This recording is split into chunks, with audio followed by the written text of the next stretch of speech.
All right, so grateful for Zach Wise last week bringing us the first of this message in this series called Rooted.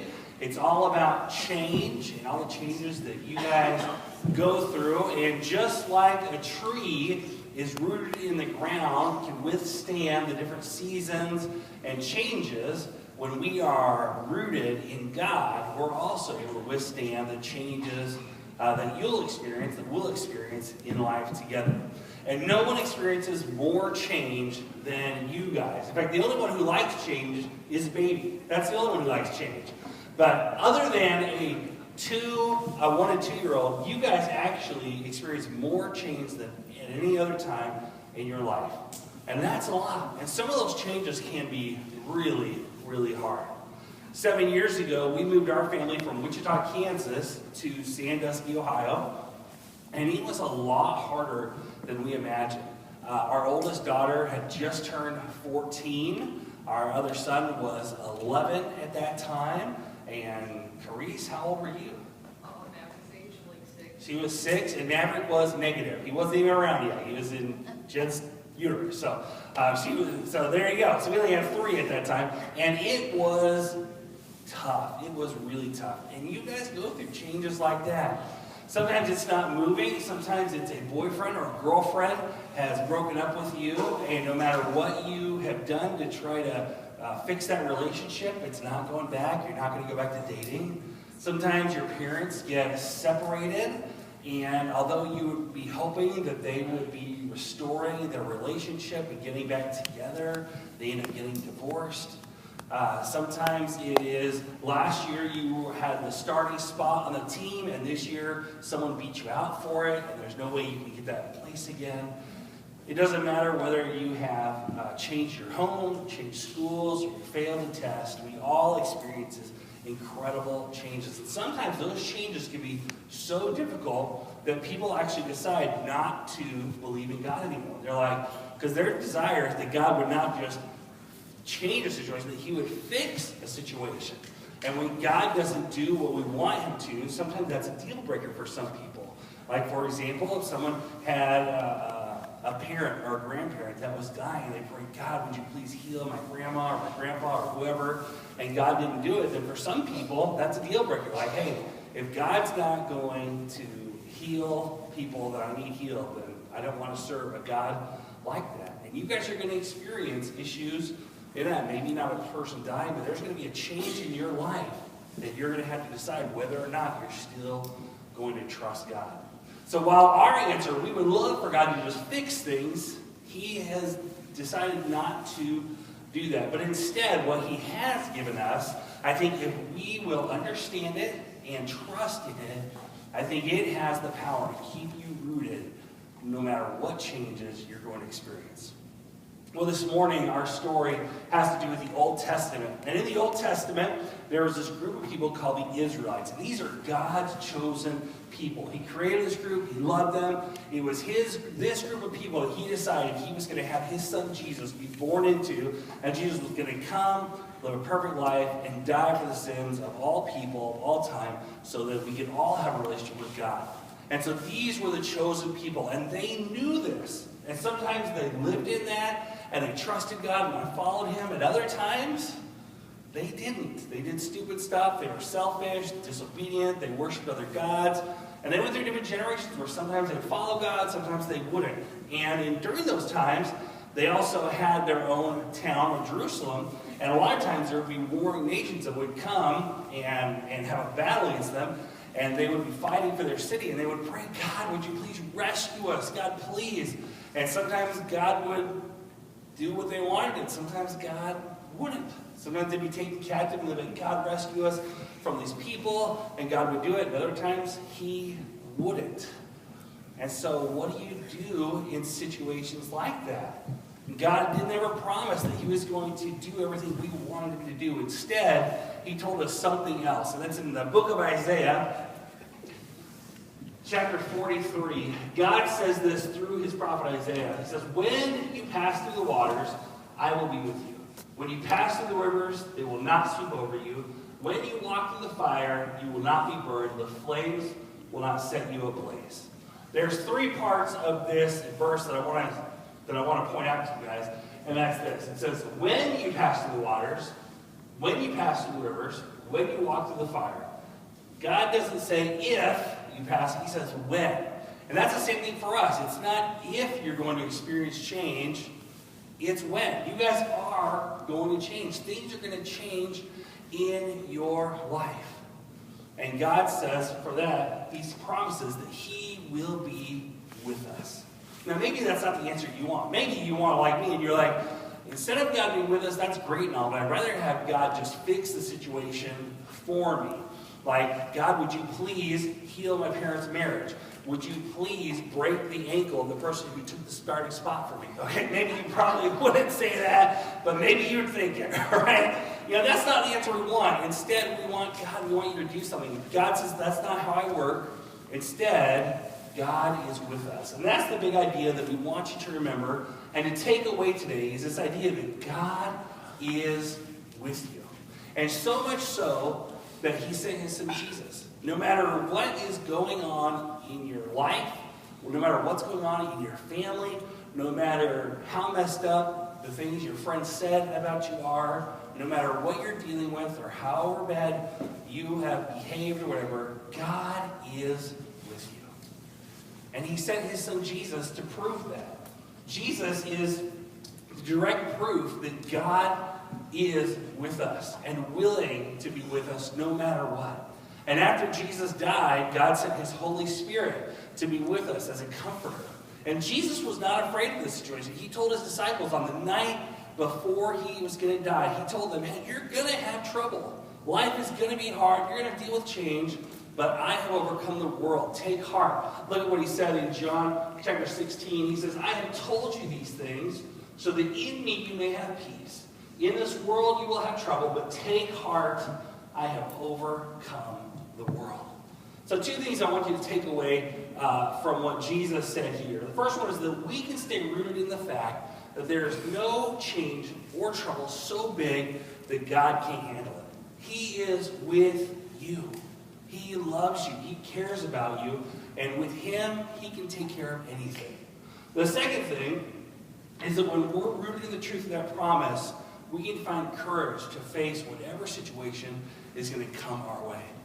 There's an incredible book that I would love for you to read by Corrie ten Boom, and she is an amazing woman. It is probably one of the best books I've read ever. And she lived during the Holocaust. That was the time, you guys learned, especially in 8th grade, when Nazi Germany had decided they were going to get rid of all the Jews. And so they captured all the Jews and took them to death camps where they worked them and murdered them and slaughtered them. Well, there were a lot of people who were Christians, like Corrie ten Boom's family, that they, instead of going along with this, they decided to hide families of Jews in their house. And unfortunately, they got caught taking Jews in. And so her family was taken to Auschwitz, to one of the death camps.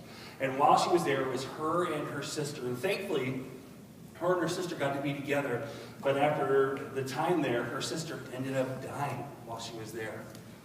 Long story short, the Holocaust ended. American troops came and rescued everyone, along with British troops as well. And they rescued everyone. And a few years later, there was a huge opportunity for the gospel, for people in Germany to hear the good news of Jesus, of God's grace and forgiveness. Well, Corrie was one of these people who went there and wanted to talk about God's forgiveness. So she went to Germany, she gave a speech in front of all these people, and when they were done, when she was done, they all got up and left, except for this one guy. And he stood up, and he was wearing a hat and an overcoat, and Corrie recognized him right away as one of the guards who had done some really horrible things to her and her sister and a number of other prisoners. But she remembered him specifically. And when she saw him, even though she was talking about forgiveness, she did not feel forgiveness in that moment. He came up to her, and her fear was, he's going to know who I am. He's going to know who I am. He came forward, and he put his hand out, and he said, Mrs. Wooten, it was an amazing story of God's forgiveness. I was one of the guards at one of the camps. And afterwards, I became a Christian and received God's forgiveness too. Isn't his forgiveness great? And she stood there and did not know what to do. Because in her heart, she wasn't feeling grace and forgiveness, even though that's why she was brought there to talk about it. All she was feeling was hate and anger and fear. And she said a simple prayer to God. She said, God, I will put out my hand, but you have to take care of the feeling. And she said that when she took that man's hand, that she experienced God's grace and forgiveness in a brand new way. That didn't mean that her life was easy from then on, but it was because God is with us and that God was with her that she was even able to extend forgiveness to the man who caused so much pain in her life. Well, what does this mean for you? For a 6th grade girl, for an 8th grade guy? What does this whole idea that God is with us mean for you when you're experiencing change? I mean, really, you want God to fix your problems, and when he's not going to do that, what do you do? What do you do with a God like that? Well, I think there's a couple of things here. The first one is you have to make a decision to trust God in the middle of your difficult situation. And that's a tough thing to do. To say, God, I'm going to trust you, even though I want you to fix this. I don't know if you're going to. This change is really hard, but I'm going to trust you in this. I'm going to trust that your plan is bigger and better than any plan I have. And the second part, and the reason why I think God is with us, right? That God is with us, he cares about us. The second part is you have to change your perspective.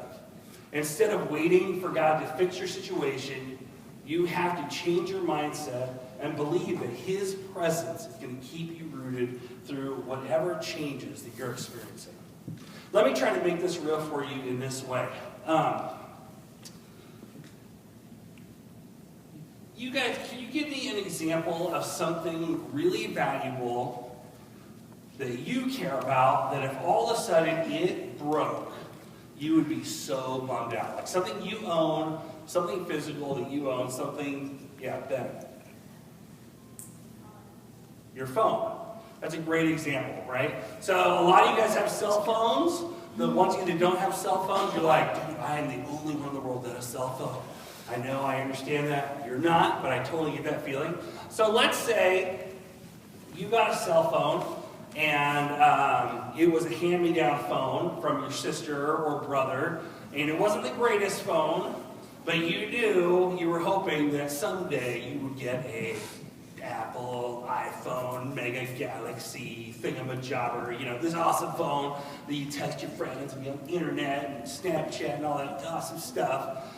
So you get this phone, you have this old phone, right? And you're at home and you're doing some parkour with your brother or sister or something, and your phone breaks, right? Your phone, your connection to your friends is totally broken, and you're like, oh my word, what am I going to do? Well, thankfully, Christmas is coming up, right? So you come up with this awesome idea. You go up to your parents, hey, I broke my phone. I know it's not covered under warranty. I know we don't have any extra phones. I know that I'm stuck with Mom, Dad, I really need a phone. I really want this phone. Is there any way that you guys can pay to have it fixed? Or, Christmas is coming up. Maybe I can get an early Christmas gift. You don't have to give me anything else. Just give me a phone. And if I could have it now, that would be so awesome, right? And your parents are like, oh man, I can't imagine how hard it is to go without a phone. I'm on my phone all the time. I know it. But I am so sorry. We can't get your phone fixed, and we're not going to buy you a phone for Christmas. We have other things we want to do, right? And you're like, what can I do? What can I do to make, please, I really want this. And then you become frustrated, right? Because your parents aren't budgeting. You're like, I just need a phone, please. You understand how much I need a phone. Can you please make this happen? I don't have the money. I can't figure out how to do a phone on my own. Can you please just do this for me? And you're really frustrated and angry about it. The hard part for your parents is that they've been talking with your grandparents, and your grandparents are already set to work with your parents, and they're going to buy a phone together for you for Christmas, right? So they know they have this awesome thing coming, but they know that the grandparents and that they can't do it right now. So in the midst of this frustration, this change, you are totally frustrated that they're not fixing it, but they know how it feels. They hurt with you, they're sad with you, they know that it stinks, but they know that something better is coming than buying you a phone now. So let me again bring this back to God being with us. No matter what change you are dealing with, even though what you want is for God to do what you want to fix the situation, when God chooses not to do that, I want to encourage you to trust Him, that He's big enough to carry your problems, that He's got something bigger and better in store for you in the future. And if you will just trust that He is with you, it will keep you rooted when you're dealing with any of those changes. The big idea, again, that we want you to remember is that God is with you. God is with you today. And before you leave, make sure your small group leader gives you this really cool thing to take home. Just a reminder that God is with you. So we're going to do a 2-minute break. While we're doing this 2-minute break, I want you to think about this question. And what is one thing that I wish God would fix in my life right now? What is one thing I wish God would fix in my life right now? We'll be back in 2 minutes.